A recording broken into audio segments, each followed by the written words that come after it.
ముఖ్యమంత్రి యనుమల రేవంతాల సార్కు బస్సుల మంత్రి పొన్నం ప్రభాకర్ సార్ని ఎత్తికి హెల్మెట్ పెడుతుండు.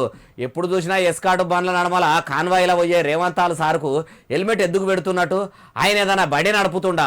హెల్మెట్ పెట్టుడు వెనక రహస్యం ఏందో మనం కూడా ఆడదాకా పోయి తెలుసుకుందాం పారి. అగో చూసిరా, హెల్మెట్ పెడుతుంటే ఆడు దిక్కున్న మహిళలు ఇటు దిక్కున్న మొగోళ్ళు ఎంత కాయసుగా చూస్తురో. పొన్నమన్న అట్లా నెత్తికి హెల్మెట్ పెడుతుంటే రేవంతాల సార్ కూడా చిరునవ్వులు చిందిస్తుడు.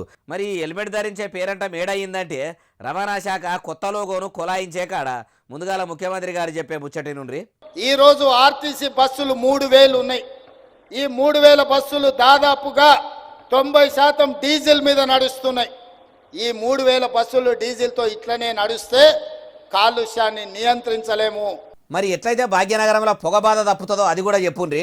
రాబోయే 2 సంవత్సరాలలో అన్ని ఆర్టీసీ బస్సులను ఔటర్ రింగ్ రోడ్ అవతలికి పంపించి 3000 ఎలక్ట్రిక్ బస్సులు కొని ఈ హైదరాబాదు నగరాన్ని కాలుష్య రహిత నగరంగా చేయడానికి రాష్ట్ర ప్రభుత్వం అన్ని విధాలుగా ప్రయత్నం చేస్తుంది.